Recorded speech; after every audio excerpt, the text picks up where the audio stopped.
I'm so glad y'all decided to stop back by today. I tell you, got me another paint sprayer to work on. It's old school, but they hadn't changed a whole lot as far as how they function. And I got a feeling if a lot of you understood better how they work, you'd start fixing them too. I always like working on these. Nasty, yes. Dirties up a lot of stuff, absolutely. Make sure you got plenty of old shop rags around when you're working on something like this. But let's take a look at this one. I've already determined what's wrong with it, but we're going to see if there's anything else inside the pump we need to address. Do me a favor. Do yourself a favor. The lawnmower lady, you need to check that channel out, folks. She got it going on. No doubt about it. Let's get into this one. We're going to tear the cylinder down, take a look inside. Whew.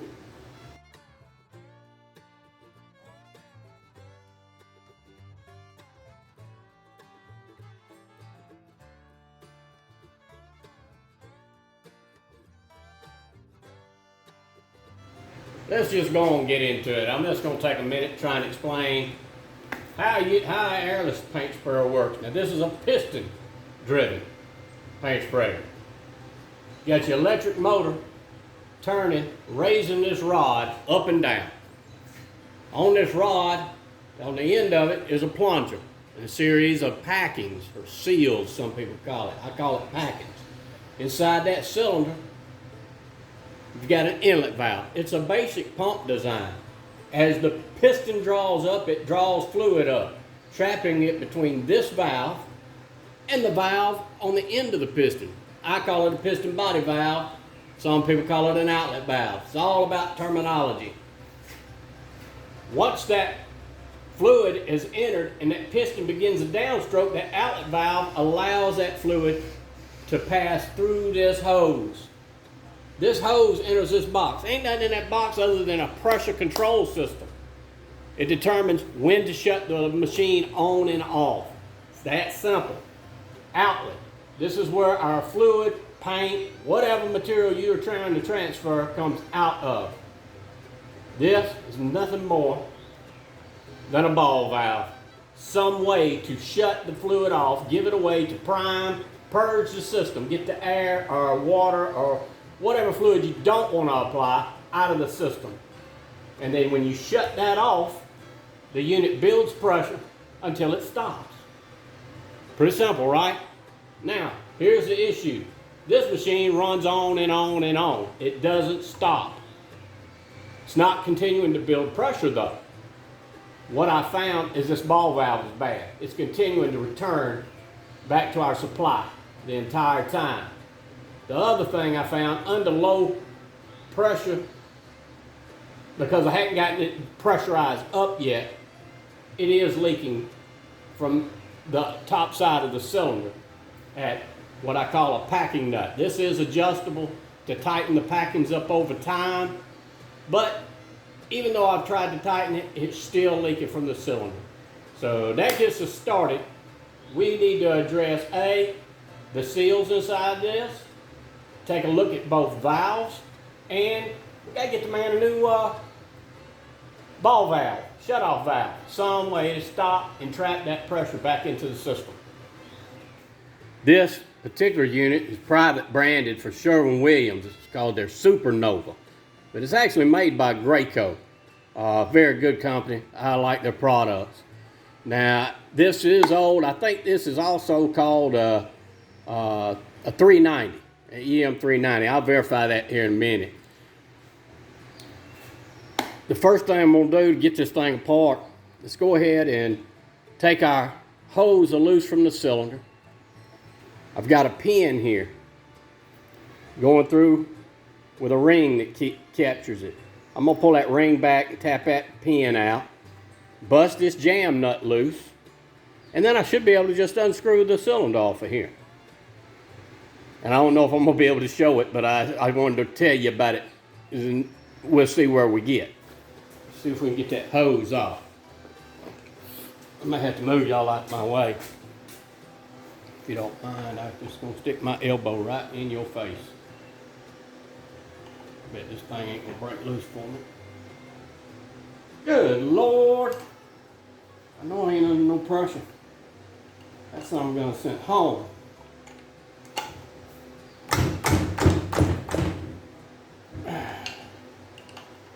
Is it taking the whole doggone? Yep.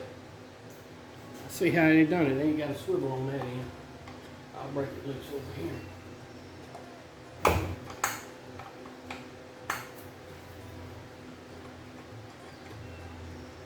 They got that threaded directly into the pump, and that'll be fine.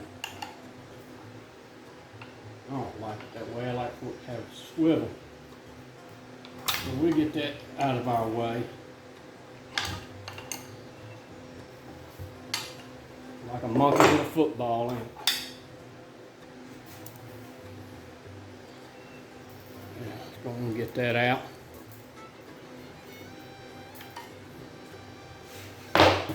That. Now we need to get the pin out of the cylinder right here. And if I'm in your way, I apologize. This particular one's just got like a ring around it. I'm going to push him back so I can get me a punch in here. And I'm going to gently push it out the other side. Here comes the fun part. Let's see if we can get that jam nut broke loose from the cylinder and the drive housing. Oh, look at that. Nothing to that. Now, let's hope we can get it to unscrew. Sometimes these can be a devil to get to break loose right there. I'll just try a pair of pliers real quick. Don't want to mar it up. Good Lordy, Lordy, let me get something with some muscle. That ain't no good. I'll dig a little bit of this paint out. It might help it turn. Yeah, get that big old chunk backed away. And it might turn. That's the paint that it's been pushing up out of the top. Let me get a little something. Do a little grunting. Old school pipe wrench. Let's see if we can't get that bad boy. It's got some flats on it right there. See if we can't get that bad boy broke loose. It don't act like it wants to go.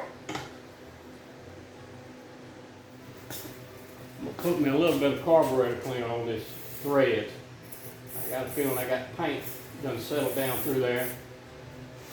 And this will help soften it up. Maybe give me what I need to get it off of here. Not, we couldn't find the cheater bar, son.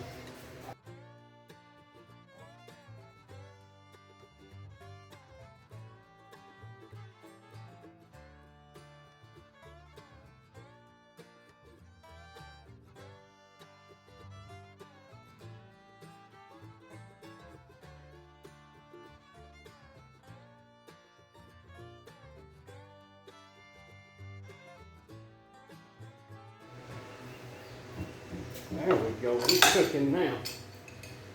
Yes, sir. Come on, Daddy Rabbit. Get over here. Then I'm gonna show people what's inside the doggone pump. We're gonna clean these threads up in here if they're good when I'm done. Put some aniseed on it. Not gonna have.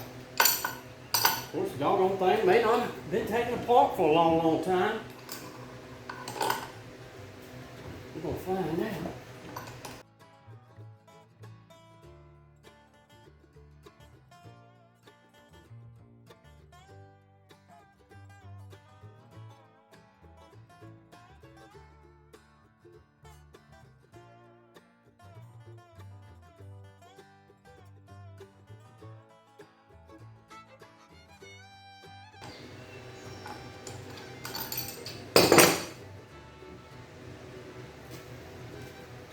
There we go. The threads don't look bad. I think it was just caked up with paint. I can see paint down inside the threads. So, hey, good news. And y'all enjoy watching me fight that? Well, let me just show you. That paint that was packed up down in there is what was holding me up. And the threads don't look bad. I'll run a pick up through there and chase out any of that paint left in there when we put it back together. Full disclosure, I took this thing to the bench, locked it in the vise to break this loose. But for demonstration, I'm gonna show you the components. That's your pickup tube. It just threads into the bottom of the cylinder. Get him off there. This is what I call a foot valve, inlet valve. Whichever way you want to call it, that's what it is. Now, we're going to unscrew that, and there's going to be a ball in there. Save that ball now. This is a seat that the ball rides on. Knock a little of that off so you can see. You're not going to be able to see, but I inspect that seat for any chips or cracks. Right where the ball rides. And you can put you a nice clean fitting in here, put the ball on there, hold it, draw a little vacuum on it, and see if it's holding. And we will do that. But that seat looks pretty good. The next thing you got to look for inside the cylinder is a ball cage. And I'm going to drive the piston out the bottom and hopefully lightly tap that ball cage out.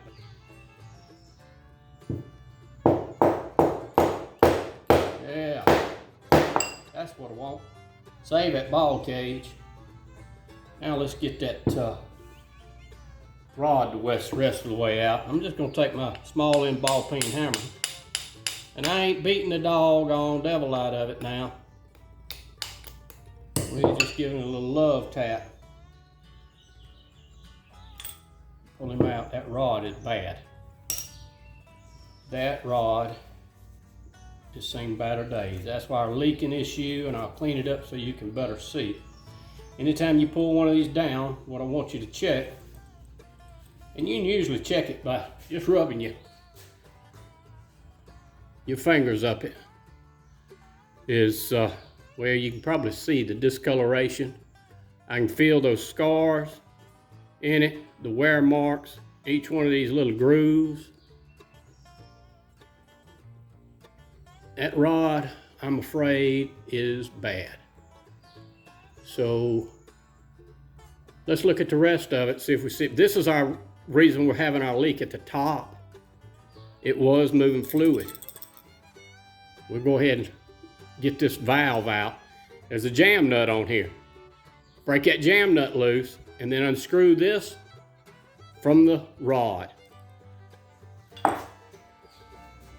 Not happy about that, of course, but we need to go on and continue our estimate on this rig. Break that jam nut loose, and I did this over on the bench with the vise.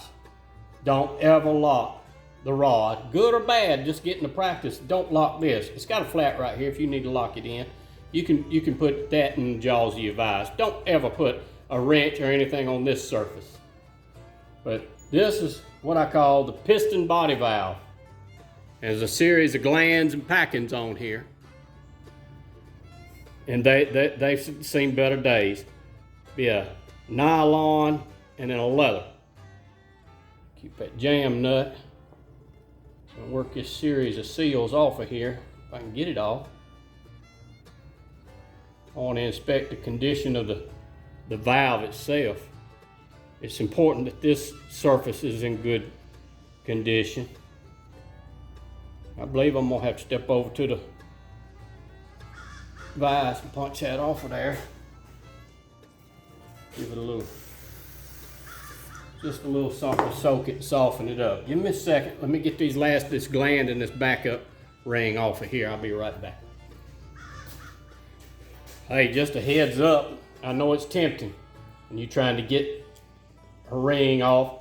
It's tempting to want to put that in the vise so that it slides and tap it with a hammer. Don't do that. That's tungsten carbide seat right here. It ain't gonna take but one whack with that hammer and it's over.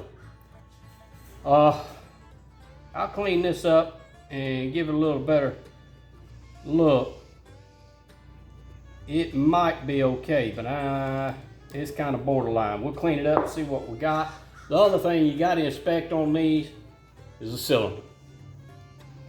This bore in here, and it's dark. I know it's hard to see, but I see waves. I really don't see any huge scarring in there. I don't know if y'all can see any of it at all, but I'm trying. That's important.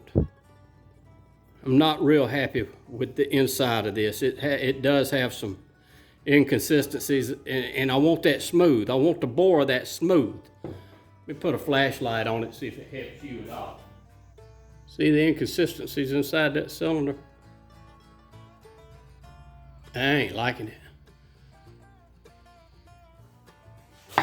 All right now we're at the point of determining cost. Is it advantageous for this man to invest money in it? Can it be fixed? You doggone right it can.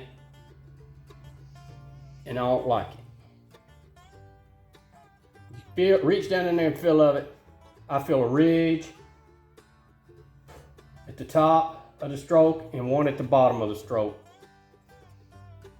If this is mine, I'm not reusing the cylinder. I'm not reusing the rod. I'll clean that up and make a decision on that, as well as the foot valve. Other than that, the rest of it's just hardware. I'll get back to you, let you know what we'll come up with. Well, I just gotta tell you, I don't know if this is gonna be a repair or not. I think I'm gonna have to sharpen my pencil for this fella, because I got a feeling this is gonna be an expensive repair, and based on the age of the unit, I don't know if he's willing to put it in. But it ain't always about the repair, it's about the diagnosis. Can you figure out why it's not doing what it ought to do? Why is it not operating? Everything's got a job. This ain't doing its job. And figuring out what it's gonna cost to make it do its job. I gotta go look up some parts. I don't think we're gonna be seeing that back in action. But if we do, you can bet your bottle dollar I'm gonna show you all about it. Meantime, please don't forget about the Lawnmower Lake. Got some good stuff. You don't wanna watch it. Hey, I got to go. I got to go sharpen my pencil, get my notepad,